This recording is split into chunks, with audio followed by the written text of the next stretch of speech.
बिहार की गया में हुए बालू माफिया और स्थानीय लोगों की हुई मुठभेड़ में तथा गोली चलने के मामले पर पूर्व मेयर विभा देवी ने पुलिस पर आरोप लगाते हुए कहा कि आज पुलिस हमारे घर पर आया है।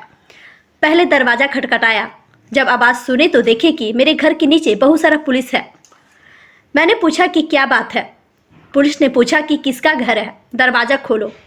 मेरे नीचे आने से पहले ही पुलिस दरवाजा खोलकर मेरे घर जबरन घुस गया और मेरी खिड़की का शीशा तोड़ दिया। जब मैंने पूछा कि क्या बात है, पुलिस ने पूछा कि किसका घर है। मैंने जवाब दिया कि मेरे पति इंद्रदेव यादव का घर है। फिर पुलिस ने पूछा कि कविंदर कौन है, कहाँ है। मैं बोली कि कविंदर मेरा देवर है, अभी घर पर नहीं है। पुलिस ने बताया कि सुबह झगड़ा हुआ है, उस झगड़ा में कविंदर भी शामिल था। मैंने जवाब दिया कि कविंदर आज गया में नहीं है, तो गया से बाहर गया हुआ है, तो झगड़ा कैसे करेगा। यह बात सुनकर पुलिस बोलने लगा कि तुम झूठ बोल रही हो, और पुलिस मेरे और मेरे पति के साथ बदतमीजी से पेश आने लगा। मैंने बोला कि मैं झूठ क्यों बोलूँगी, आप खुद पता कर ले। उन्होंने यह भी कहा कि सुबह क्या हुआ हम लोगों को कोई जानकारी नहीं है। उन्होंने यह भी बताया कि जब कोई घटना होता है तो मेरे देवर का नाम दे देते हैं। पुलिस मेरे घर पर आ जाता है। कुछ दिन पहले भी इस तरह का घटना हुआ था, उससे भी मेरे देवर कविंदर का नाम देकर झूठे मुकदमे में फंसा दिया गया था। उस दिन भी मेरा देवर कविंदर गया में नहीं था, वे अपने साला के बच्चे के इलाज के लिए भेलोर गया हुआ था। उसका भी मेरे पास प्रूफ है। इस मामले पर हम सभी आला अधिकारी के पास आवेदन देकर जांच की मांग की थी, लेकिन आज तक कोई जांच नहीं हुआ है और उल्टा मेरे देवर को झूठे मुकदमे में फंसा दिया गया है। उन्होंने यह भी कहा कि हम लोगों को राजनीतिक षड्यंत्र के तहत फंसाया जा रहा है, इसलिए हम वरीय पुलिस अधीक्षक से जांच की और उचित कार्रवाई करने की मांग करती हूँ। गया से मगध भूमि न्यूज के लिए मनोज कुमार की रिपोर्ट। सुबह में क्या घटना घटी तो हम लोग को तो कुछ पता भी नहीं है, ऐसा कोई जानकारी भी नहीं है कि कहाँ झगड़ा हुआ, क्या हुआ।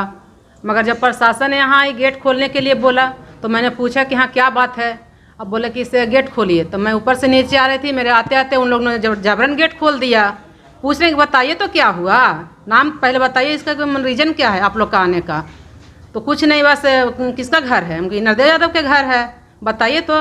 ऊपर से ये भी आए, बोले कि क्या बात है बताइए ना। 3 से पूरा बहस करने लगा वो लोग कि आपका जो प्रतिष्ठा बना हुआ है ना वो 15 मिनट में हम ख़त्म कर देंगे। अभी पूछ रहे हैं कविंदर कौन है, तो मेरा भाई है। तो क्या झगड़ा हुआ, हम लोग को तो पता नहीं कि झगड़ा हुआ है। तो सुबह झगड़ा हुआ, वही झगड़ा में था। तो ठीक है, भाई को बुलाते हैं। हम फ़ोन किए इनको, बोले मैं जहानाबाद आया हुआ हूँ, 1 घंटा में हम आते हैं। तो जहानाबाद नहीं है, वो झगड़ा करके चला गया। तुमको प्रूफ बताइएगा ना। ऐसे भी पिछले बार झगड़ा हुआ था, पुलिस पे पथराव हुआ, तो उसमें भी उसका नाम आ रहा था। वो यहाँ नहीं था, बिलौर गया हुआ था अपने साला का बेटा को दिखाने के लिए। उस समय भी सिटी एसपी, सीनियर एसपी, सारे पदाधिकारी के यहाँ इसने पूरा अपना जितना पेपर था वो दिया जांच के लिए। आज तक कोई जांच कार्रवाई नहीं हुई। वही बात बोले कि जो बिलौर गया हुआ था, जांच दिया हुआ था कविंदर कुमार डेल्हा में जो केस चल रहा है, उसका अभी तक जांच नहीं हुआ। आप उसी केस में आप खोजने आरोप करें कि वांटेड है, आप जांच तो पहले करिए। बदतमीजी से उन लोगों ने बात किया। एक कौन प्रेरणा मैडम आई हुई थी, वो भी बोल रही थी ज़्यादा बोलोगी, रौब झाड़ोगी, हम कि आप भी वर्दी का रौब दिखा रही हैं। ऐसा पावर मेरे पास भी था। बहुत बदतमीजी से उन लोग ने पेश आया। ठीक है, पदाधिकारी हैं भाई, रीजन बताइए, सब कुछ करिए। आदमी सब चीज़ सुन लेके नहीं तैयार है, सब चीज़ का सीमा न बना हुआ है। हम लोग का गरिमा नहीं है। आप इस तरह में से बदतमीजी से पेश आ रहे हैं कि आप प्रशासन बन गए तो प्रशासन के मतलब कि जबरन घर में घुस जाओ, खिड़की तोड़ दिया राइफल से मार के। ये क्या तरीका है भाई।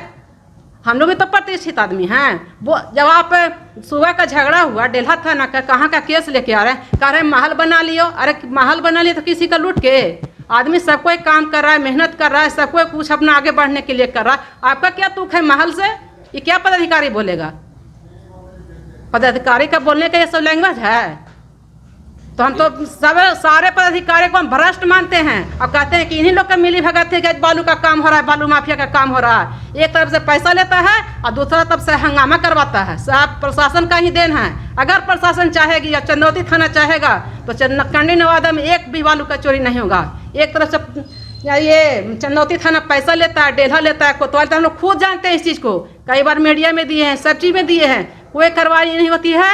अब लड़का उभता है तो चलाता है पत्थर। जब जब कंडी नवादा में घटना होगा, मेरे यहाँ का कविंदर रविंदर जो भी है सबके नाम देगा। अरे आप जाएं तो उसका करिए, हम लोग तैयार हैं। अब जिस समय नहीं था वो बिलौर गया हुआ था, उसका भी नाम आ रहा है और कह रहे हैं कि वांटेड है।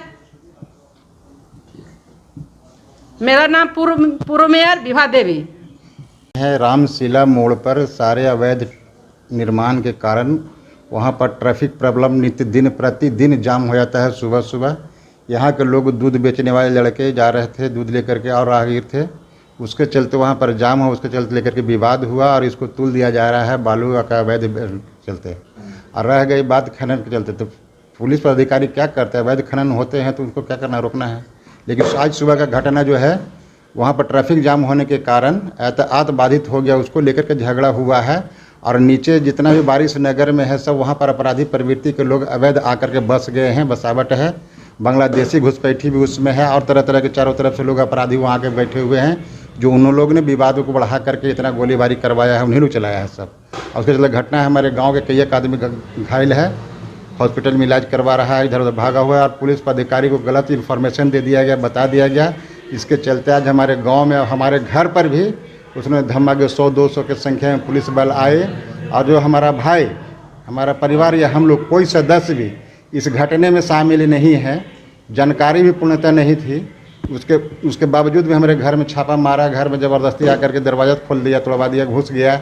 समझाने पूछने क्या बात है तो कुछ नहीं, अपराधी हो तुम लोग, फलान हो, ढकान हो, चोर हो, डकैत हो, बदमाश हो तुम लोग, इसके लिए घुस गए हैं, समझिए कि नहीं। हमारा भाई एक कविंदर है, पूर्व के भी घटना हुआ, फिर बताया उन्होंने कि पुलिस पर हमला करने के 2 घटना घटा है, जिसमें हमारा भाई कोई परिवार कोई सदस्य इस घटने में शामिल नहीं है। इसका लिखित जांच करने का आवेदन हमारे भाई भब्बू के द्वारा दिया गया है, लेकिन आज तक अधिकारी जांच नहीं किए और दुराग्रह से प्रेरित होकर के पैसा शोषण करने के लिए, दमन करने मांगते थे, नहीं दिया। इसके चलते इन लोगों का नाम शामिल कर करके वो जांच कंप्लीट कर दिया गया है। जगह जगह पर तो सीसी कैमरा भी लगा हुआ है, सब कुछ लगा हुआ है, सब कुछ है, इसके बावजूद भी उसको छुपाते हैं और आज तक के नहीं वेरीफाई कर सकते हैं कि हाँ हमारे परिवार का अगर एक सदस्य भी बता दे कि उस घटना में शामिल है, किसी भी घटना में, तो मैं जेल का सजा खाने पूरे परिवार के साथ तैयार हो। प्रशासन से पूरा मांग किया, हमारे क्या भी आए हैं, उसके चलते वाद विवाद भी हुआ है, दोनों भाई के घर पर छापा मारा, हमारे घर में गया है। हम सबको बोले हैं कि अगर हमारा परिवार का एक भी सदस्य व्यक्ति अगर हमारे यहाँ से निकल जाएगा अपराधी, तो हम तुरंत भी जाकर के सरेंडर करवा देंगे आपके सामने। लेकिन आप पहले पदाधिकारी होने के नाते आप जांच तो कर लीजिए। लेकिन उन लोग सुनने के तैयार नहीं थे, उग्रवादी के रूप में आए थे, लग रहे थे उग्रवाद थे। 200-300 पुलिस थे। इसके पूर्व में भी साल भर 2 साल पहले घटना घटी थी, तो पूरे गांव को 500 पुलिस घेर करके पूरा तहलका मचा था और बच्चा लोग के, महिला लोग के, सबके साथ दुर्व्यवहार किया था, उन लोग ने मारपीट किया था। और 12-15 को बेकसूर बच्चा हमारे गाँव का और कुछ परिवार आए हुए थे, उसको जेल का सजा 10-10 महीना काट करके आना पड़ा। आप उच्च अधिकारियों से क्या मांग करें? सारे जो पदाधिकारी, बड़े पदाधिकारियों से मेरा आग्रह है, निवेदन है कि किसी भी घटना का तह तक जांच करके सच्चाई को पता लगा करके कार्रवाई करें, जिससे कि अपराध पर नियंत्रण होगा इस तरह से। और नहीं तो अपराधी भागता रहेगा, अपना क्राइम करके चला जाएगा, निर्दोष व्यक्ति फंसता रहेगा, उसका नाम आता रहेगा, तबाह होता रहेगा, तो नया क्रिमिनल पैदा हो जाएगा, करवा दिया जाएगा। अपना परिचय? मेरा नाम इंद्रदेव यादव है, कंडी नवादा के मैं रहने वाला हूं। और हमारे गांव में 100% दूध का व्यवसाय करने वाले व्यक्ति हैं। अब बालू उलू नदी से उठता है, बढ़ता है, सब इसमें पुलिस पदाधिकारी का साथ उसके सामने उठता है, उठवाता है। और वन विभाग के लोग हैं वहाँ पर, सब हैं, खनन विभाग के हैं, जितना थाना के लोग हैं, 1-1 लाख रुपया रोड पर पकड़ करके लोग लड़कन के पकड़ करके गाड़ी लेकर के 1-1 लाख वसूली करता है। नया कहता है जेल भेज देंगे, नया केस में फंसा देंगे, डरा के अथी करता है, लेता है। मैं सर पुलिस से के सारा कहानी है। पुलिस अगर ईमानदार हो जाए तो कोई क्राइम नहीं होगा। और रामशिला मोड़ पर इतना अतिक्रमण है, इतना अतिक्रमण, प्रतिदिन वहाँ पर जितना भी होती बसावट है सब अवैध है, एक भी नहीं, सब सरकारी ज़मीन पर बसावट है। और सब अपराधी प्रवृत्ति आकर के यहाँ से रामशिला बारिश नगर से लेकर के एकवाल नगर तक बसा हुआ है, और उन्हीं लोग ये सब क्राइम का अंजाम दिया करते हैं। इल्ज़ाम लगता है यहाँ पे जो घटना होते रहता है, चलो हम यहाँ रहते न भी, उसके बावजूद भी हमारे ऊपर FIR होता रहता है। देखिए प्रूफ हमारे सामने है, हम सीनियर साहब को भी दिए, अपनी वाइफ के द्वारा भेजे हैं इस चीज़ को कि इनकी जांच किया जाए। हमारे पास टिकट है, हम नहीं थे। 10 दिसंबर को हम चल गए थे यहाँ से बाहर बेलौर के लिए, और फिर हम जब आए हैं तो पता चला कि FIR हम पे हुआ है। आज की घटना में क्या? आज की घटना में हमें पता ही नहीं, हम सुबह ही से जहानाबाद के लिए गए हुए थे, हमें पता ही नहीं है कुछ क्या क्या हुआ है, नहीं हुआ है। जब घर में हम आए, फोर्स आता, हमको फ़ोन हुआ घर से, बड़ी बात क्या लगाया जा रहा है कि पुलिस पे हमला हुआ है। आपका नाम आ रहा है? हाँ, मेरा भी नाम आ रहा है, हम हैं ही नहीं। घटना के समय आप नहीं। क्या मांग करेंगे अधिकारियों से? अधिकारी से जांच की मांग करते हैं। जांच कर सच्चाई को सामने करें। सच्चाई कर लाए सामने कि है कि नहीं है।